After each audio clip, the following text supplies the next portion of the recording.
Question 20.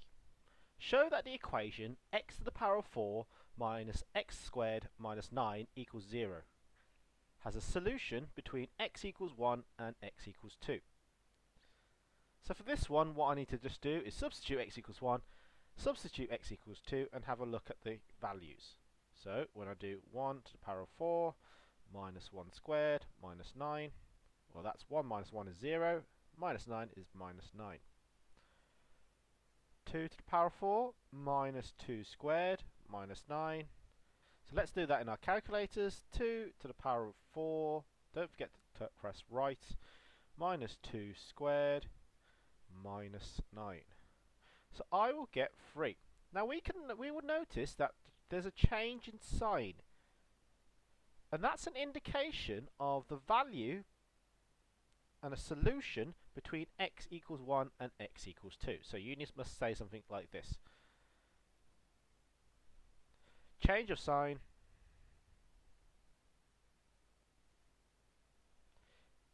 indication of solution between x equals 1 and x equals 2. Find the solution correct to one decimal place. Show your working. So what I need to do is I know that there is a change in sign when I substitute x equals 1 and 2.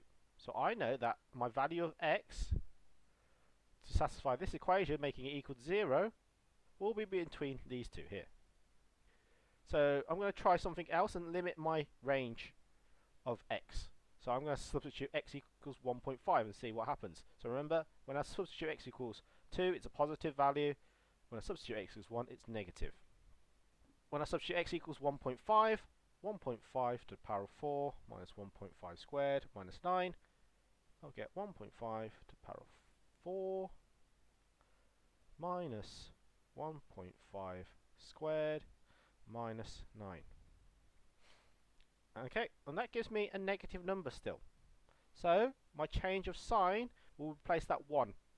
And so 1.5 is between x and 2. One's negative, one's positive. So I still know the solution is between them two numbers. So I'm going to try something different now. I'm going to try 1.8. I'm going to try x equals 1.8. So 1.8 to the power of 4 minus 1.8 squared minus 9. 1.8 to the power of 4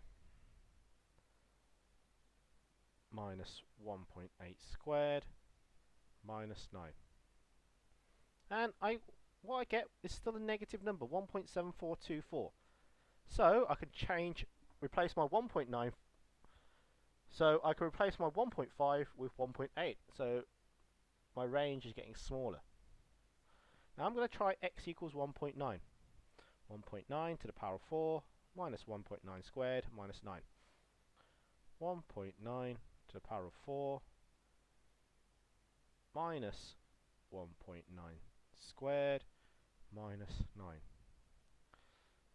I get a positive number now.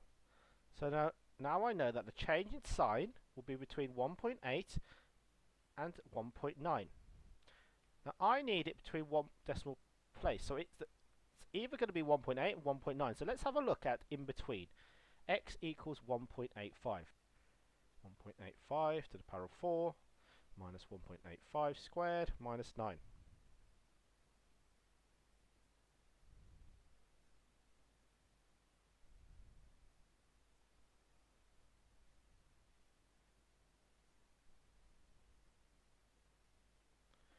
And I will get minus 0.0899. So I can actually replace my 1.8 for 1.85. So I know the range is between 1.85 and 1.9. Now there's no need to try any other numbers in between these values, because anything within the two ranges will be rounded to 1.9. So my answer would be 1.9 to one decimal place.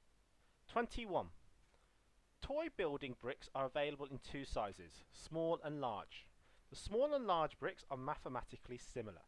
A small brick has a volume 8 cm cubed and width 2.1 cm. A large brick has volume 15.625 cm cubed. calculate the width of a large brick. So I need to know that if they're mathematically similar, they are enlarged by a scale factor. So, for example, if I worked out the length of S and the length of the large brick, they will share a length scale factor. Now if I wanted to work out the area of S, the small one, and the area of the large one, I will notice that my scale factor will actually be the length scale factor squared. So when you're comparing lengths. And if I worked out the volume of S and the volume of L, I will notice that it's the length scale factor cubed.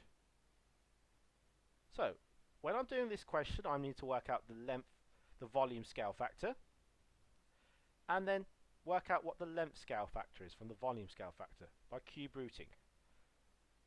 So I know that the volume of the small one is 8 centimeters cubed, and the volume of the large one is 15.625. So to work it out, I'm going to do 15.625 divided by 8, and I will get 125 over 64. So I know that's the volume scale factor. So now to find the length scale factor, I would have to cube root. So the cube root of 125 over 64, so I'm going to write that down, shift cube root of the answer is 5 over 4. So I know from length to length it's 5 over 4. So I'd be given that the width is 2.1. So to get my answer then, it'll be 2.1 times 5 over 4. And 2.1 times 5 over 4 would be 3.125, and that would be your final answer. So I would do 2.1 times 5 over 4, which equals 2.625. That would be my final answer. 22. At the start of 2018, the population of a town was 17,150. At the start of 2019, the population of the town was 16,807. It is assumed that the population of the town is given by the formula P equals AR to the power of T, where P is the population of the town, T years, after the start of 2018. Write down the value of A. Now A would just be 17,150, because that's the initial population of the town. Show that R equals 0.98. So I know that T, when that equals 1, that would be in 2019, the population would be 16,807. And I know A would have been 17,150. So I'm going to substitute in my equation to find out what R would be.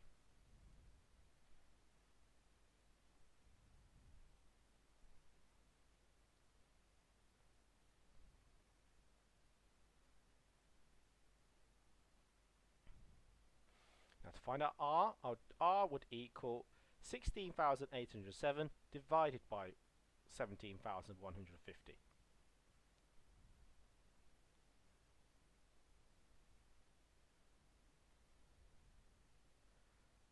My answer, R would be 0.98, which shows there. C. Show that the population is predicted to be less than 16,000 at the start of 2022. So, my T would be 4 years then. T would equal 4. So let's work out what the population would be. So P would equal 17,150 times 0.98 to the power of 4. So if I put that in my calculator, 1715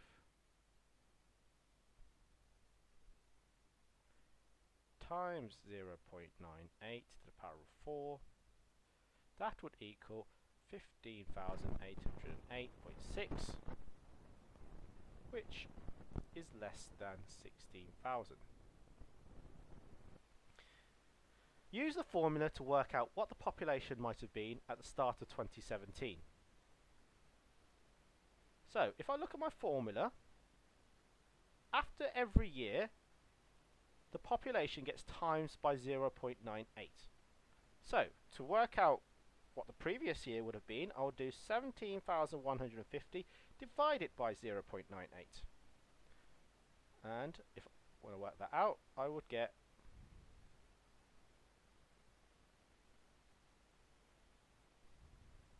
17,500, which would be your final answer.